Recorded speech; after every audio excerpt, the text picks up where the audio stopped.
तो नेक्स्ट हम लेते हैं कोरिलेशन,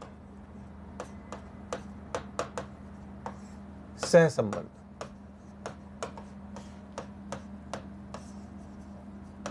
तो जरूरत क्यों पड़ी इसकी? जैसा अभी हमने डिस्कस किया हमने कि अभी तक हम केवल एक चरी बंटन, केवल वन वेरिएबल डिस्ट्रीब्यूशन का ही हम बात करते आ रहे हैं। अभी तक हमने एक साथ 2 या 3 डिस्ट्रीब्यूशन नहीं लिए, लेकिन प्रैक्टिकली ऐसा होता है कि एक वेरिएबल पे कई चीज़ों का फैक्टर अफेक्ट होता है।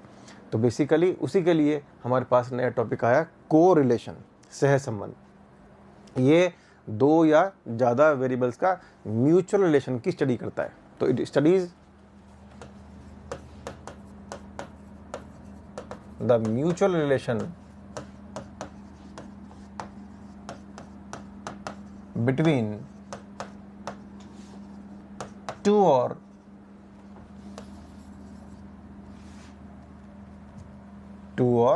मोर वेरिएबल्स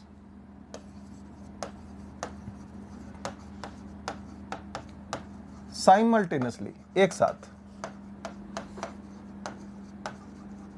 तो 2 या ज़्यादा वेरिएबल्स की एक साथ स्टडी करनी हो तो हमें कहना पड़ता है कोरिलेशन। इसके आगे टॉपिक और है एक रिग्रेशन, इसी से निकलेगा वो भी। तो रिलेशन किस तरह से निकालेगा? अब देखिए कई बार क्या होता है, जैसे कोरिलेशन को निकालने में थोड़ी सावधानी बरतनी पड़ती है। अभी सावधानी मैंने क्यों बोला? एक वर्ड होता है cause and effect, cause and effect relation. ये बड़ा ही इंपॉर्टेंट चीज़ है कोरिलेशन के लिए। कारण एवं प्रभाव का संबंध। पहले समझते हैं ये होता क्या है और फिर इस बात करेंगे कि इस बात को मैंने कोरिलेशन में क्यों लिया। कॉज एंड इफेक्ट रिलेशन, कारण एवं प्रभाव का संबंध। सपोज मैं कहता हूं, जैसे अपन जानते भी हैं थोड़ी सी इकोनॉमिक्स के अंदर, कि सपोज प्राइस बढ़ती है, मान लेते हैं प्राइस क्या होती है, अप होती है। तो हम देखते हैं कीपिंग अदर्स फैक्टर कांस्टेंट, अन्य कारकों को स्थिर मानते हुए हम जानते हैं जो डिमांड होती है, जो मांग होती है, वो क्या होती है, घट जाती है। ऑफ कोर्स प्राइस बढ़ती है तो लोगों की जो परचेजिंग पावर है वो कम हो जाती है प्राइस बढ़ने से। अगर हम इनकम को कांस्टेंट मान के चलें तो जब प्राइस बढ़ी तो लोगों की परचेजिंग पावर, क्रय शक्ति कम हो गई। क्रय शक्ति कम हो गई तो उन्होंने डिमांड को थोड़ा सा कम कर दिया। जैसे मान लीजिए दूध की प्राइस बढ़ गई और उनका बजट के बाहर जा रहा है, तो जो आज जो फैमिली 1.5 किलो दूध लिया करती थी वो हो सकता है वो 1 किलो दूध पे आ जाए। तो डिमांड थोड़ी सी क्या हो गई, श्रिंक हो गई, कम हो गई। तो प्राइस के बढ़ने का फर्क क्या पड़ा, डिमांड क्या होगी, कम होगी। अब देखिए इसको यहाँ पे समझिए, कारण एवं प्रभाव। तो कॉज क्या था, प्राइस का बढ़ना। कॉज क्या था, प्राइस का बढ़ना, और उसका इफेक्ट क्या आया, डिमांड क्या हो गई, कम हो गई। तो कॉज के कारण जो इफेक्ट आता है उस चीज़ को हम बोलते हैं कॉज एंड इफेक्ट रिलेशन। ऐसा बहुत जगह होता है। जैसे मान लीजिए मैं कहता हूँ कि साहब स्मोकिंग हैबिट आपकी ज़्यादा है तो आपके लंग कैंसर होने के चांस भी क्या है, ज़्यादा है। तो इसके अंदर भी क्या है, कॉज एंड इफेक्ट का रिलेशन है। आपने देखा मैंने 2 चीज़ें ली, कॉज एंड इफेक्ट के अंदर दोनों बातें हो सकती हैं, दोनों का रिलेशन इन्वर्स भी हो सकता है, दोनों का रिलेशन सेम डायरेक्शन में हो सकता है। जैसे स्मोकिंग बढ़ेगी तो लंग कैंसर के चांस बढ़ेंगे। तो ऑफ कोर्स ये भी क्या है, अपना कॉज एंड इफेक्ट रिलेशन है। यहाँ पर दोनों क्या थे, अपोजिट डायरेक्शन में थे, और यहाँ पर दोनों क्या है, सेम डायरेक्शन में है। तो कॉज एंड इफेक्ट किसी भी डायरेक्शन में हो सकता है। बस फ़र्क ये होना चाहिए, लॉजिक ये होना चाहिए कि किसी काम को करने से दूसरे रिलेटेड वेरिएबल पे क्या है, अफेक्ट आए, तो उसको बोलते हैं हम कॉज एंड इफेक्ट रिलेशन, कारण एवं प्रभाव का संबंध। अब दूसरी बात यह है कि इसकी बात मैंने कोरिलेशन में क्यों की। देखिए थोड़ी देर बाद हमें पता लगेगा, जब हम इसके फार्मूले पे आएंगे, तो कोरिलेशन का जो मैथमेटिकल फार्मूला है। अब देखिए जब मैथमेटिकल फार्मूला का काम क्या होता है, मैथमेटिकल फार्मूला का काम तो ये होता है कि जब भी हम इसके अंदर डेटा फीड करेंगे, मैथमेटिकल फार्मूले में जब भी हम डेटा फीड करेंगे तो वो तो कोई ना कोई मैथमेटिकल नंबर आपको देगा ही देगा, होगा नहीं होगा। तो जब भी हम किसी गणितीय सूत्र में कोई डेटा फीड करेंगे तो 100% कोई ना कोई हमारे पास वैल्यू तो आएगी आएगी। वो वैल्यू आएगी, या वो वैल्यू वर्थलेस है, मतलब सार्थक है या नहीं, वो वर्थफुल है या नहीं, या वर्थलेस है, इस बात को डिसीजन कौन ले। क्योंकि जब मैं एक बनाऊंगा फार्मूला कोरिलेशन का, तो जब डेटा डाला आपने उसमें तो 100% वो तो कोई वैल्यू देगा। वो वैल्यू देगा तो वैल्यू हमारे लिए सार्थक है नहीं है, सिग्निफिकेंट है या नहीं, इस बात की जांच कौन करेगा? तो कोरिलेशन के अंदर ये बहुत जरूरी है कि जिन दो या ज़्यादा वेरिएबल्स की, बड़ी इंपॉर्टेंट लाइन बोल रहा हूँ, ध्यान रखना, जिन दो या ज़्यादा वेरिएबल्स की मैं म्यूचुअल रिलेशन की स्टडी कर रहा हूँ, उनके बीच में कॉज एंड इफेक्ट का रिलेशन होना एसेंशियल है, आवश्यक है। नहीं तो भ्रमात्मक, बिल्कुल इल्यूजनरी रिजल्ट आ जाएंगे आपके पास, उनका कोई लॉजिक नहीं होता, उनका कोई बेस नहीं होता। फॉर एग्जाम्पल, मान लीजिए जैसे हम ये कहते हैं, थोड़ी देर बाद पता लगेगा आपको, मैं एक्स और वाई दो सीरीज में स्टडी करूंगा। जैसे यहाँ पे मैंने बात की प्राइस की, डिमांड की, मान लेते हैं एक्स तो कौन मेरे पास प्राइस है, एक्स तो कौन है मेरे पास प्राइस है, वाई कौन मेरे पास डिमांड है, दोनों के अपने अपने क्या होंगे, डेटा होंगे, मैं स्टडी करूंगा, कुछ इसमें कोरिलेशन का एक नंबर आएगा जिसको आगे जाकर बोलेंगे अपन कोरिलेशन कोफिशिएंट, सहसंबंध गुणांक। तो वो वैल्यू आएगी ना, वो वैल्यू आती है तो वो सिग्निफिकेंट है। क्यों? प्राइस में और डिमांड में आपस में कॉज एंड इफेक्ट का रिलेशन है। लेकिन अब सपोज मैं रिवर्स करता हूं, सपोज मैंने इंडिया में गोल्ड प्राइस, इंडिया के अंदर गोल्ड प्राइस जो है उसको तो मैंने माना वेरिएबल एक्स। बात को समझिएगा, यहां पर जैसे यहां पर एक्स वाई कौन थे, यहाँ पर एक्स वाई प्राइस और डिमांड थे, जिनमें वास्तव में कॉज एंड इफेक्ट रिलेशन होता है। दोनों में क्या होता है, कारण और प्रभाव का संबंध होता है। लेकिन सपोज मैंने अब एक्स वाई अलग कर दिए, डेटा तो यहाँ भी लूंगा मैं, डेटा तो मैं यहाँ भी लूंगा। तो एक्स तो लिया मैंने इंडिया में गोल्ड प्राइस, और वाई मैंने ले लिया divorce cases in London. Why का ले लिया मैंने डाइवोर्स केसेस इन लंदन। अब मैथमेटिक्स के फार्मूले को तो क्या चाहिए, डेटा की खुराक चाहिए, उसको तो डेटा की फीड चाहिए। जैसे इसमें डेटा डाला तो वो कोई ना कोई रिजल्ट आपको दे देगा। अब देखा जाए, मैं ये एक्स और वाई जब डेटा को अपने फार्मूले में फीड करूंगा तो कोई ना कोई कोरिलेशन कोफिशिएंट तो आ ही जाएगा, कोई ना कोई वैल्यू तो आ ही जाएगी। वैल्यू क्या, वैल्यू सार्थक है क्या, वैल्यू सिग्निफिकेंट है? नहीं। क्यों? इन दोनों में कहीं कोई लिंक है ही नहीं, इन दोनों में कहीं कोई लिंक है ही नहीं। भारत में सोने की प्राइस का लंदन के डाइवोर्स से क्या केस है, कोई मतलब ही नहीं है, कोई इनमें आपस में अफेक्ट ही नहीं, कोई इनमें आपस में कोई रिलेशन ही नहीं है। तो इस तरह से ये बात इसलिए इंपॉर्टेंट हो गई कि हमेशा कोरिलेशन की स्टडी से पहले, सह संबंध की स्टडी से पहले ये जान लेना बहुत जरूरी है, ये जान लेना बहुत आवश्यक है कि दो जो वेरिएबल हम ले रहे हैं, जो हम दो वेरिएबल ले रहे हैं, उनके बीच में आपस में कॉज एंड इफेक्ट का कोई रिलेशन है या नहीं। अगर कोई रिलेशन कॉज इफेक्ट का नहीं है, जैसे यहाँ पर नहीं है, इंडिया की गोल्ड प्राइस और लंदन में डाइवोर्स का कोई आपस में कोई लेना देना नहीं है, तो इसमें कोई कॉज एंड इफेक्ट नहीं है। तो ऐसे कॉज इफेक्ट जब है ही नहीं इनके बीच में, तो ऐसे वेरिएबल्स के बीच में कोरिलेशन निकालना इल्यूजनरी है, भ्रमात्मक है, उसका कोई सिग्निफिकेंस नहीं है, कोई सार्थकता नहीं है। तो it is very important thing कि जिस भी पेयर ऑफ वेरिएबल्स के बीच में या ज़्यादा वेरिएबल के बीच में जो हम अपना कोरिलेशन निकालना चाहते हैं, वो कोरिलेशन के लिए ज़रूरी ये है कि उनके बीच में कॉज एंड इफेक्ट का संबंध होना चाहिए, तो ही हमारे आगे की स्टडी क्या है, सिग्निफिकेंट है। अदरवाइज वो स्टडी अपनी बेकार है। अब बात आई कि भाई कितने प्रकार के अपने कोरिलेशन होते हैं और कैसे ऐसे निकालेंगे अपन। तो नेक्स्ट लेते हैं अपन काइंड्स ऑफ कोरिलेशन। पहले मैं एक चार्ट बनाता हूं, फिर इनके बारे में अपन डिस्कस करेंगे। काइंड्स ऑफ कोरिलेशन, सहसंबंध के प्रकार। अब हम जान चुके हैं कि थियोरेटिकल क्वेश्चंस के लिए बिल्कुल डेप्थ नॉलेज होनी चाहिए, इसीलिए हम एक एक पॉइंट को डिस्कस कर रहे हैं। तो काइंड्स ऑफ कोरिलेशन, सहसंबंध के प्रकार। अब देखिए, जो काइंड्स है वो 3 बेसिस के ऊपर बांटी जाती है। पहला, on the basis of direction of change, on the basis of direction of change, परिवर्तन की दिशा पर आधारित, परिवर्तन की दिशा पर आधारित। कौन सा परिवर्तन, अभी बात करेंगे अपन। Second, on the basis of proportionate change in the variable, on the basis of proportionate change बोल लें या रेशियो ऑफ चेंज बोल लें, proportionate change, proportionate change in values of variable, मतलब चर राशि के चर राशि के मानों में आनुपातिक परिवर्तन के आधार पर, आनुपातिक परिवर्तन के आधार पर।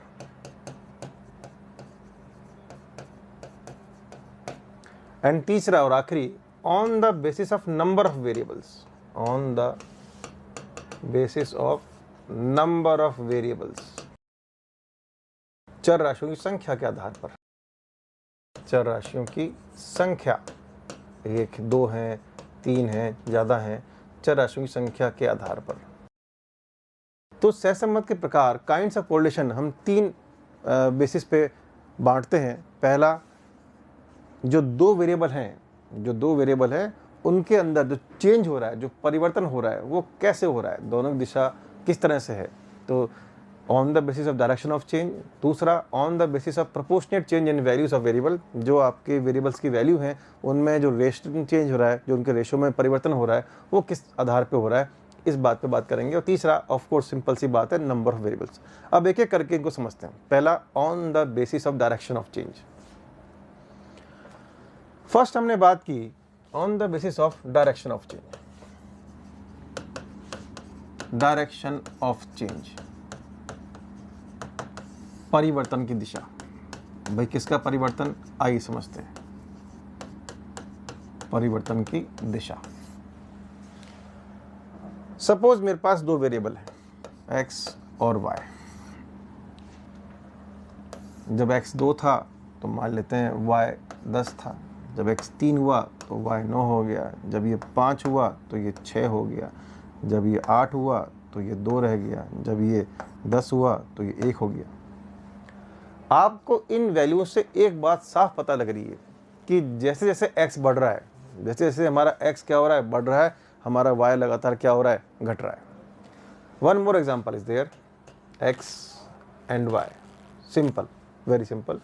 2 लिया तो मान लेते हैं यहाँ 10 था, 4 लिया तो मान लेते हैं यहाँ 15 हो गया, 5 लिया तो मान लेते हैं 18 हो गया, 6 लिया तो मान लेते हैं 21 हो गया, 9 लिया तो मान लेते हैं 28 हो गया। पहले में और दूसरे में बिल्कुल कॉन्ट्रास्ट है। पहले वेरिएबल में और दूसरे वेरिएबल में यहाँ आप देखें तो केस 1, जो मैंने केस 1 लिया है, इस केस 1 के अंदर जब x क्या हो रहा है, बढ़ रहा है, जब x क्या हो रहा है, बढ़ रहा है, तो कॉमा लगा के देखते हैं y क्या हो रहा है, घट रहा है। ये डायरेक्शन आपको पूरी क्लियर दिख गई। If x increases then y क्या हो रहा है, डिक्रीजेज। यहाँ देखिए, यहाँ पे क्या हुआ, जब x क्या हो रहा है, बढ़ रहा है, तो y भी क्या हो रहा है, बढ़ रहा है। दूसरे केस में, केस 2, अगर मेरा x की वैल्यूज बढ़ रही हैं, अपवर्ड डायरेक्शन में है, तो मेरा y भी क्या हो रहा है, बढ़ रहा है। इसका मतलब ये हुआ, ये हमको बताती है परिवर्तन की दिशा, कि परिवर्तन दिशा, चेंज की जो डायरेक्शन है, वो दोनों वेरिएबल्स के लिए कैसी है। अगर वो सेम है, जैसे केस 2 में लिया है मैंने, जैसे केस 2 में दोनों ही डायरेक्शन क्या है, सेम है, x बढ़ रहा है तो y बढ़ रहा है। इसका रिवर्स भी हो सकता है, इसका रिवर्स ही पॉसिबल है।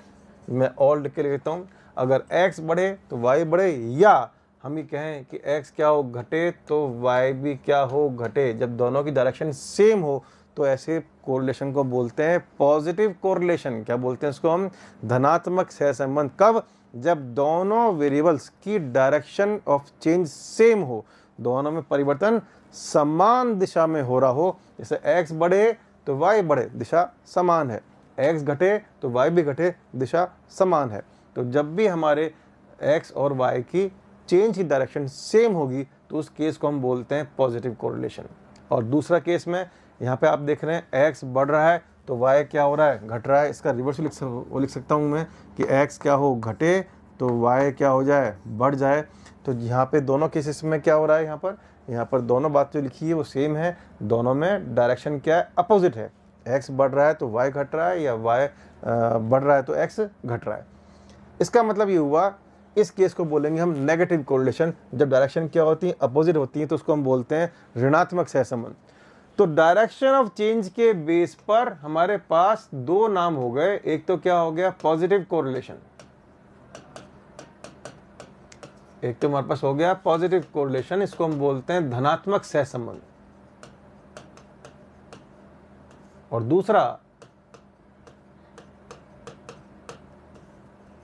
नेगेटिव कोरिलेशन,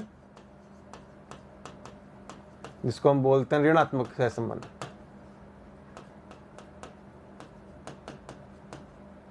ऋणात्मक सहसंबंध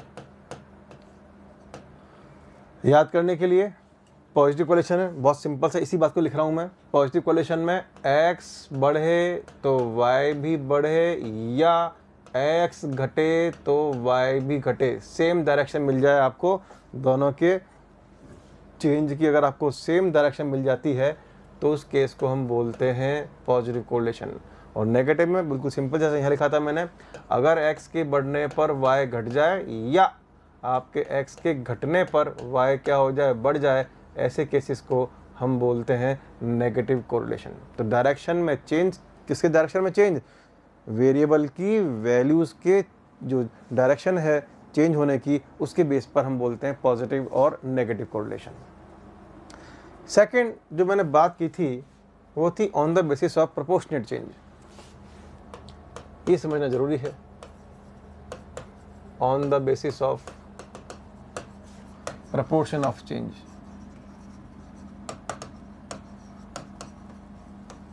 परिवर्तन के अनुपात के आधार पर, परिवर्तन के अनुपात, समानुपात, कुछ ही बोल लें, आधार पर। परिवर्तन के आधार पर इसके दो नाम होंगे, मैं पहले नाम लिख देता हूं एक बार। एक को तो बोलते हैं लीनियर कोरिलेशन,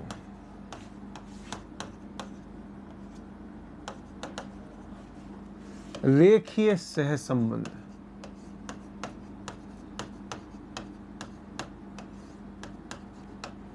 और एक को बोल रहे हम नॉन लीनियर, एक नाम और होता है कर्वी लीनियर,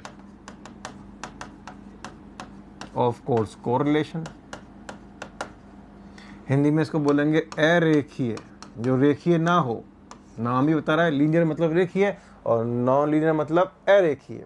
तो नॉन लीनियर और कर्वी लीनियर तो अरेखीय या वक्रीय, इसमें लाइन नहीं बनती, वक्र बनता है, वक्रीय सहसंबंध। अभी लीनियर और क्या होता है और नॉन लीनियर क्या होता है, इसके लिए भी हम एग्जांपल लेते हैं, उससे बेटर समझ में आएगा। तो जैसे मैंने सपोज एक एग्जांपल लिया आपके सामने, मैंने x लिया और y लिया। x के नंबर लिए मैंने 1, सिंपल ले लेते हैं, 1 2 3 4 5, और y के नंबर लिए मैंने 2 4 6 8 10, 2 4 6 8 10।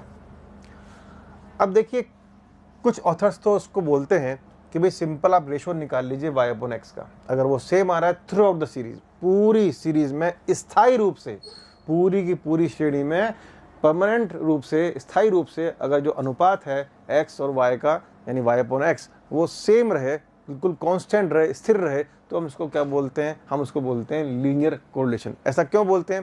क्योंकि जब ये रेशो कांस्टेंट रहेगा, जब ये रेशो कांस्टेंट रहेगा तो ग्राफ पर प्लॉट करने पे हमेशा क्या मिलती है? स्ट्रेट लाइन मिलती है। अगर ये रेशो कांस्टेंट रहता है तो ग्राफ पे प्लॉट करने पे हमेशा क्या मिलती है? स्ट्रेट लाइन मिलती है। तो कई तो क्या करते हैं, सिंपल रेशो निकालते हैं। कौन सा ratio? y upon x। Ratio निकालिए, 2 अपॉन 1, तो 2 डिवाइड बाय 1 2 ही आया, 4 डिवाइड बाय 2 2 ही आया, 6 डिवाइड बाय 3 2 ही आया, 8 डिवाइड बाय 4 2 ही आया, 10 डिवाइड बाय 5 2 ही आया। तो सिंपल जो मेरा रेशो निकाला मैंने, वो बिल्कुल क्या था? स्थिर रहा, पूरी सीरीज में क्या रहा? स्थिर रहा। तो जब ये रेशो पूरा कांस्टेंट रहता है, थ्रू आउट द सीरीज स्थिर रहता है, स्थायी रूप से कांस्टेंट रहता है, तब हम उस सीरीज की कोरिलेशन को क्या बोलते हैं? रेखीय सहसंबंध। क्यों बोलते हैं? क्योंकि ग्राफ पे अगर आप इनको प्लॉट कर लें तो हमेशा क्या मिलेगी? स्ट्रेट लाइन मिलेगी। जरूरी नहीं है वो ऐसे बढ़ती मिले, वो घटती हुई मिल सकती है, कोई ज़रूरत नहीं है इसमें। जैसे हम ये कहेंगे थोड़ी देर बाद जाके कि जब ये बढ़ती मिलती है तो उसको बोलते हैं पॉजिटिव कोरिलेशन, आगे पढ़ भी चुके हैं अपन। जब वो सेम डायरेक्शन में चेंज होगा तो उसको हम बोलेंगे पॉजिटिव कोरिलेशन। और ये लाइन अगर नीचे जा रही होती, ये लाइन अगर नीचे जा रही होती तो क्या बोलते हैं इसको अपन? Negative correlation. दूसरी बात, कई लोग क्या निकालते हैं इसमें? अनुपातिक चेंज निकालते हैं, delta y upon delta x। आपने इकोनॉमिक्स में ऐसा देखा भी होगा, चेंज इन वाई अपॉन क्या, चेंज इन एक्स, क्या बोलते हैं इसको, वाई में परिवर्तन डिवाइड बाय एक्स में परिवर्तन। तो दो दो का चेंज निकाल लेते हैं, जैसे इन दोनों का चेंज निकाला, इन दोनों का चेंज निकाला, तो कैसे निकालेंगे, इसका फॉर्मूला क्या होता है, y2 minus y1 over x2 minus x1। आनुपातिक परिवर्तन भी निकालते हैं, तो y2 minus y1 4 minus 2, 4 minus 2 divide by x2 minus x1 2 minus 1। तो 4 माइनस 2 2 हो गए, 2 माइनस 1 हो गए, तब भी कितना आया 2। फिर इनका परिवर्तन निकाल लेते हैं इन दोनों का, तो ये हो जाएगा 6 माइनस 4 अपॉन 3 माइनस 2, ये भी कितना आया 2। फिर इन दोनों का निकाल लेते हैं, तो दो दो का पेयर, दो दो को युग्म बना के उनका इस तरह अंतर निकाल लेते हैं, y में परिवर्तन अपॉन क्या, x में परिवर्तन, तो यहाँ पर भी कितना आएगा 8 माइनस 6 अपॉन 4 माइनस 3, ये भी 2 आएगा, और लास्ट में इन दोनों का निकाल सकते हैं अपन, तो वो हो जाएगा 10 माइनस 8 ओवर 5 माइनस 4, तब भी कितना आया 2। तो जो रेशो है वो थ्रू आउट क्या रहा, इसमें कांस्टेंट रहा। ऐसे केसेस को हम बोलते हैं लीनियर कोरिलेशन, रेखीय सहसंबंध। कब, जब x और y का अनुपात कैसे निकालते हैं, y अपॉन x से स्थिर रहे, या उनका अनुपातिक परिवर्तन का अनुपात delta y upon delta x, delta y क्या कहलाता है, y में परिवर्तन अपॉन डेल्टा x कहलाता है x में परिवर्तन। कैसे निकालते हैं delta y, y2 minus y1, y की अगली वैल्यू माइनस y की पिछली value upon x2 minus x1। तो दोनों केसेस कैसे भी निकाल सकते हैं, तो वो अगर सेम रहता है थ्रू आउट द सीरीज तो उसको बोलते हैं अपन लीनियर कोरिलेशन। अब वक्रीय क्या है, नॉन लीनियर क्या है, हल्का सा आपको समझ में आ गया होगा। अगर ये रेशो मेरा स्थिर नहीं रहे, जैसे मैं एग्जांपल भी ले लेता हूं, अगर मेरा रेशो स्थिर नहीं रहे, जैसे मैं भी नॉन लीनियर का एग्जांपल ले रहा हूं,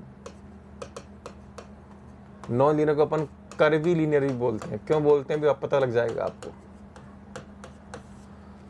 इसका मैंने एग्जांपल ले लिया, मान लेते हैं x और y, और सिंपल रखते हैं एग्जांपल भी अपना 1 2 3 4 ले लेते हैं, ज़्यादा लेते नहीं है, 1 2 3 4, और y क्यूब ले लेते हैं 3 5 8 15, 3 5 8 15। चाहे तो रेशो निकाल लें, चाहे तो जो मैंने कहा था delta y upon delta x निकाल लें, कैसे भी निकाल सकते हैं। सपोज मैंने रेशो ही निकाल लिया, y अपॉन एक्स जो रेशो निकाला 3/1, ये तो 3 आ गया, 5/2, यहीं से मामला गड़बड़ होना शुरू हो गया, रेशो क्या हो गया, चेंज हो गया। मैंने निकाला 8/3, तो 3 2 जा 6, और बचे 20, 3 6 जा 18, अभी 2.66 हो गया। फिर मैंने 15/4 निकाला, तो 4 3 जा 12, और बचे कितने अपने पास 3, 4 7 जा 28। तो कुल मिला के ये रेशो कांस्टेंट नहीं रहा, ये रेशो क्या हो रहा, नॉट कांस्टेंट, स्थिर नहीं रहा।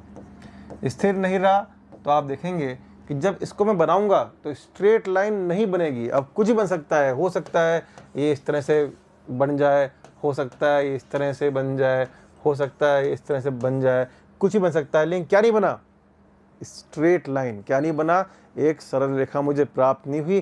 क्या प्राप्त हुआ मुझे, मुझे वक्र, मुझे कर्व मिला। वो कर्व कैसे हो सकता है, लेकिन वो कर्व क्या नहीं होगा, स्ट्रेट लाइन नहीं होगा। इसलिए इसको बोलते हैं अपन अरेखीय या वक्रीय, नॉन लीनियर और कर्वी लीनियर। तो जब रेशो कांस्टेंट नहीं रहता तो उस केस में जब हमारा कोरिलेशन होता है वो कभी भी स्ट्रेट लाइन नहीं आता, वो एक कर्व के रूप में आता है। इसके बाद बात करते हैं अपन तीसरे बेसिस की, that is called on the basis of number of variables. On the basis of number of variables, चर राशियों की संख्या के आधार, चर राशियों की संख्या के आधार पर।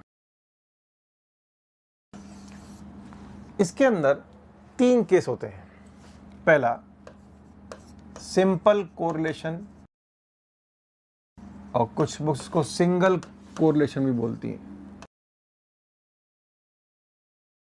सरल सहसंबंध। देखिए, जब मैं किसी एक वेरिएबल का किसी दूसरे एक वेरिएबल से कोरिलेशन निकालता हूं तो उसको बोलते हैं अपन सिंपल कोरिलेशन।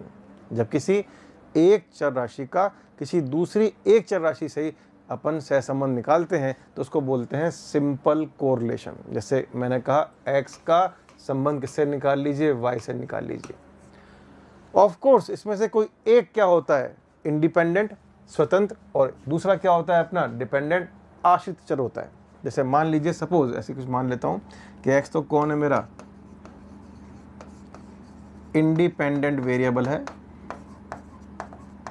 इसको अपन बोलते हैं स्वतंत्र चर। और दूसरा y हमारे पास डिपेंडेंट वेरिएबल हो जाएगा, जिसको अपन बोलते हैं आश्रित चर। इसका मतलब y की वैल्यू x पे डिपेंड करेगी। एग्जाम्पल से समझते हैं। सपोज थोड़ी देर पहले मैंने कहा था कि प्राइस, कीमत के बढ़ने पर जो डिमांड है, जो मांग है, अन्य बातों को ऑफकोर्स स्थिर रखते हुए वो क्या होती है, घट जाती है। तो जो मांग है, जो ये डिमांड है, वो डिपेंड किस पे कर रही है? जो ये मांग है, जो ये डिमांड है, वो प्राइस के ऊपर डिपेंड कर रही है। प्राइस के बढ़ने पे क्या हो गई, वो घट गई, और प्राइस के घटने पे क्या होती है, वो बढ़ती है। तो इसका मतलब जब मैं केवल दो वेरिएबल्स के बीच में कोरिलेशन निकालता हूँ, जैसे यहाँ पे मैंने एग्जांपल ली है प्राइस और डिमांड। जैसे मान लेते हैं प्राइस तो कौन है अपने पास, इंडिपेंडेंट है x, और y अपने पास कौन है, डिमांड है, जो डिपेंडेंट है किसके ऊपर, प्राइस के ऊपर। अगर इस तरह से दो वेरिएबल्स जिसमें से एक स्वतंत्र है, एक आश्रित है, एक डिपेंडेंट है और दूसरा इंडिपेंडेंट है, इस तरह से अगर हम अपनी वेरिएबल्स की वैल्यू लेकर कोरिलेशन निकालते हैं तो उसको हम बोलते हैं सिंपल कोरिलेशन या सिंगल कोरिलेशन, सरल सहसंबंध या एकल सहसंबंध। दूसरी बात हम बोलते हैं मल्टीपल कोरिलेशन। इसी का बी पार्ट मल्टीपल कोरिलेशन, बहुगुणी सहसंबंध। थियोरेटिकली इसे जानना बहुत जरूरी है। क्वेश्चन तो इसके आपके लेवल में बाहर है, स्कोप में नहीं है अपने, लेकिन इसको जानना कि क्या होता है और वास्तव में देखा जाए तो एक्चुअली बहुत इंपॉर्टेंट है। क्यों, देखते हैं।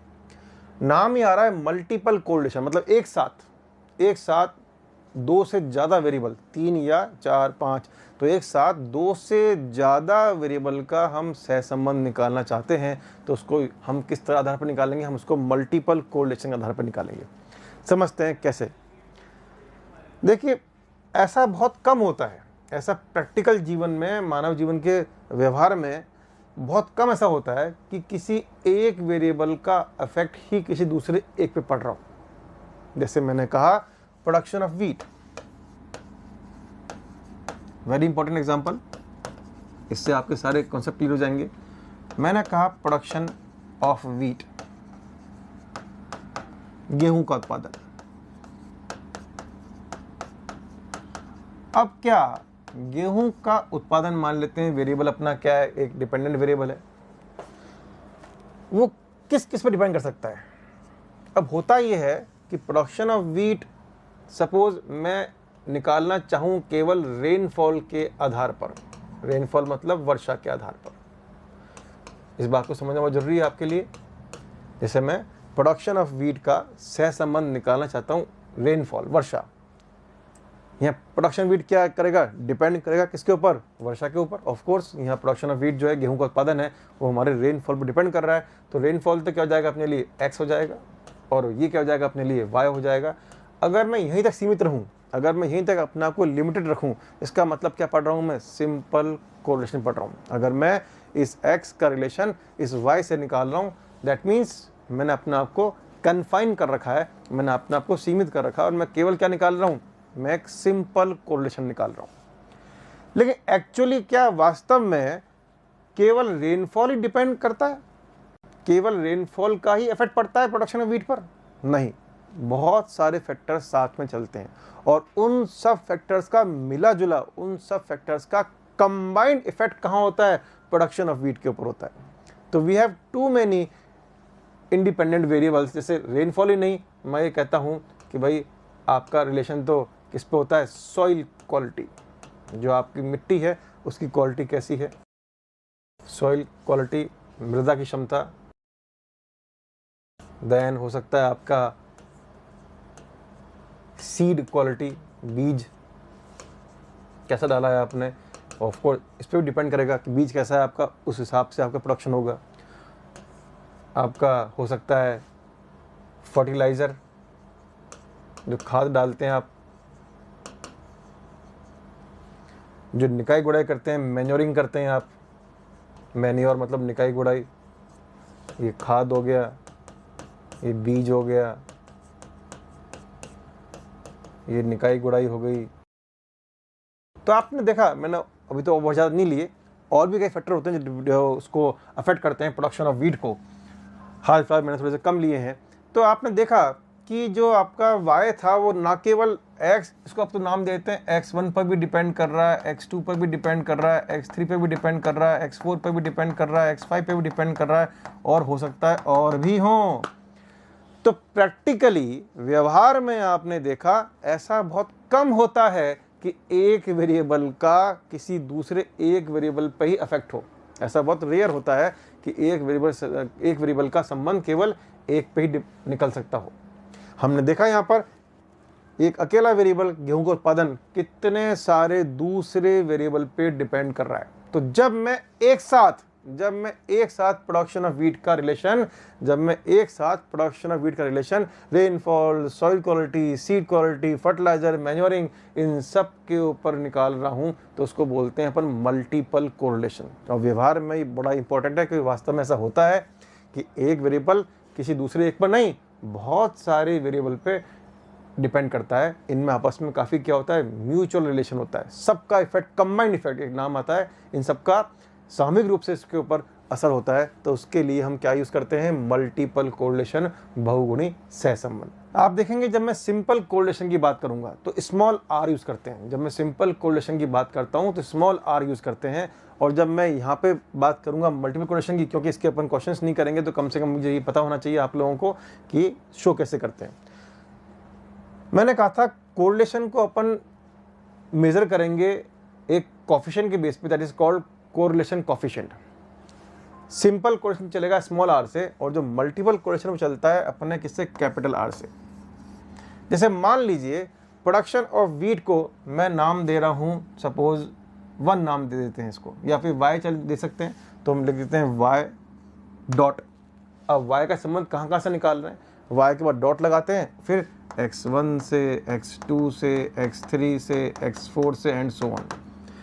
जिसका संबंध निकाल रहे हैं वो आगे आता है, और जिसके जो बाकी वेरिएबल इस पर अफेक्ट कर रहे हैं, जो बाकी के वेरिएबल इस y को अफेक्ट कर रहे हैं, वो कहाँ आते हैं, अपने बाद में आते हैं। या सिंपली नंबरिंग से हो सकता है, जैसे मैं ओनली नंबर दे के बात करूँ तो ज़्यादा आप इजीली ग्रास्प कर पाएंगे। जैसे मान नाम दे रहा हूँ उसको 1, इसको नाम दे रहा हूँ मैं 2, इसको नाम दे रहा हूँ मैं 3, इसको नाम दे रहा हूँ 4, इसको नाम दे रहा हूँ 5, इसको नाम दे रहा हूँ 6। तो मैं 1 का कोरिलेशन किससे निकाल रहा हूँ, 2, 3, 4, 5, 6 से। तो 1 डॉट 2, 3, 4, 5, 6 एंड सो ऑन। तो इस तरह से हम कह सकते हैं कि इसको मल्टीपल कोरिलेशन बोलते हैं। अब देखिए तीसरा सी के, इसको बोलते हैं पार्शियल कोरिलेशन। इसकी जरूरत क्यों पड़ी, इसको बोलते हैं आंशिक सहसंबंध। आंशिक सहसंबंध। हालांकि जब मैं पिछले की बात की आपसे मल्टीपल कोरिलेशन की, तो जनरली अपन 3 तक ज़्यादा इसमें करते हैं। बहुत ज़्यादा वेरिएबल के लिए फॉर्मूले हमारे पास नहीं है, तो अप टू 3 वेरिएबल्स तक के फॉर्मूले अपने पास हैं मल्टीपल के अंदर भी। एक साथ हम किसी एक का दूसरे 2 पे डिपेंडेंस का रिलेशन निकाल देते हैं। पार्शियल कोरिलेशन, अब जैसे मान लीजिए कई बार क्या होता है कि जैसे मैंने कहा कि प्रोडक्शन ऑफ वीट, गेहूं का उत्पादन, ऑफ कोर्स ये डिपेंड किस पे कर रहा है, रेनफॉल पे भी कर रहा है, और डिपेंड किस पे कर रहा है, ये फर्टिलाइजर पे भी कर रहा है। जो गेहूं का प्रोडक्शन है वो रेनफॉल पे भी डिपेंड कर रहा है और फर्टिलाइजर पे भी डिपेंड कर रहा है। लेकिन मैं जानना चाहता हूँ कि फर्टिलाइजर को कीपिंग कॉन्स्टेंट, फर्टिलाइजर को स्थिर मानते हुए केवल रेनफॉल का, अकेले रेनफॉल का कितना कंट्रीब्यूशन है उसकी क्या गेहूं के प्रोडक्शन के ऊपर, तो मुझे क्या चाहिए होता है, फिर मुझे पार्शियल कोरिलेशन चाहिए होता है। उसका मतलब जैसे मान लीजिए मेरे पास एक वेरिएबल है कोई x, वो डिपेंड y पे भी कर रहा है और z पे भी कर रहा है। बात को समझिएगा, एक वेरिएबल मेरे पास x, जैसे मान लेते हैं प्रोडक्शन ऑफ वीट ही मान लेते हैं, अपना पुराना एग्जांपल ले लेते हैं, प्रोडक्शन ऑफ वीट डिपेंड तो वो रेनफॉल पे भी कर रहा है, और डिपेंड वो मान लेते हैं अपने फर्टिलाइजर पे भी कर रहा है, डिपेंड दोनों पे कर रहा है। लेकिन मैं जानना चाहता हूं कि केवल फर्टिलाइजर का ही क्या रोल है, केवल फर्टिलाइजर का इम्पैक्ट कितना है प्रोडक्शन ऑफ व्हीट पे, रेनफॉल को कांस्टेंट मानते हुए, या उल्टा मान लें मैं फर्टिलाइजर को कांस्टेंट मानते हुए, फर्टिलाइजर को स्थिर मानते हुए इतना जानना चाहता हूं कि अकेले रेनफॉल का एक्स पे क्या इम्पैक्ट है, क्या इस पे क्या बोलते हैं इफेक्ट क्या है। तो उसके लिए हम क्या करते हैं, उसके लिए हम पार्शियल कोरिलेशन को यूज़ करते हैं। आंशिक सहसंबंध कैसे शो करते हैं, इसको शो करते हैं इसको हम स्मॉल आर से ही, लेकिन थोड़ा सा चेंज कर देते हैं। जैसे मान लीजिए मैं प्रोडक्शन ऑफ व्हीट को शो करना चाहता हूँ 1 से, और रेनफॉल और फर्टिलाइजर को शो करना चाहता हूँ 2 और 3 से। तो मान लीजिए प्रोडक्शन भी कितना है अपने पास 1 है, और ये कितना अपने पास 2 है, और ये कितना अपने पास 3 है। तो 1 का सहसंबंध मैं निकालना चाहता हूँ 2 और किससे, 3 से। तो मैं शो करूँगा R12.3। इसका मतलब क्या है कि मैं 1 का 2 से संबंध निकाल रहा हूँ, 3 को क्या मान रहा हूँ, स्थिर, 3 को क्या मान रहा हूँ मैं, कांस्टेंट मान रहा हूँ। रिलेशन कितना निकल रहा है, 1 और 2 का। ऐसे एक और निकल सकता है, जैसे मान लीजिए मैं लिखता हूँ R13.2। तो इसका मतलब क्या है, 1 और 3 मतलब प्रोडक्शन ऑफ व्हीट और फर्टिलाइजर का रिलेशन निकाल रहा हूँ, और 2 मेरे लिए क्या है, कांस्टेंट है, 2 मेरे लिए क्या है, स्थिर है। तो इसका सेंटेंस क्या बना, इसके लिए बोल रहा हूँ, सेंटेंस क्या बना इसका, रेनफॉल को कांस्टेंट, रेनफॉल को स्थिर मानते हुए प्रोडक्शन ऑफ व्हीट और फर्टिलाइजर में संबंध। ऐसे इसका सेंटेंस क्या बना, हम इसमें फर्टिलाइजर को कांस्टेंट मानते हुए, फर्टिलाइजर को स्थिर मानते हुए प्रोडक्शन ऑफ व्हीट और रेनफॉल में सहसंबंध, रेनफॉल में कोरिलेशन निकालना चाहते हैं। तो जब हम किसी एक स्वतंत्र चर को स्थिर मानते हुए एक डिपेंडेंट और एक इंडिपेंडेंट के बीच में कोरिलेशन निकालना चाहते हैं, तो वो आता है पार्शियल कोरिलेशन की कैटेगरी में। इसको बोलते हैं अपन आंशिक सहसंबंध। तो ये हमारे डिफरेंट टाइप्स थे जो हमने लिए कि कौन कौन से तरीके के अपने पास कोरिलेशन, कौन कौन से तरीके के अपने सहसंबंध होते हैं। तो एक बार जो रिवाइज करते हैं, पहला on the basis of direction of change. तो डायरेक्शन क्यों होती है, उस बेस पे क्या होता है, पॉजिटिव और नेगेटिव। एक on the basis of proportionate change, उसके बेस पे लीनियर और नॉन लीनियर बोल रहे हैं या कर्वीलिनियर बोल रहे हैं। और एक on the basis of number of variables, that is simple correlation, जिसके क्वेश्चंस हमारे को करने पड़ेंगे, जिसके क्वेश्चंस हमारे कोर्स में हैं। दूसरी बात मल्टीपल कोरिलेशन, और तीसरी बात पार्शियल कोरिलेशन। तो ये हमारे डिफरेंट टाइप्स ऑफ क्या थे, कोरिलेशन थे। इनके हम आगे बात करेंगे फॉर्मूलों की।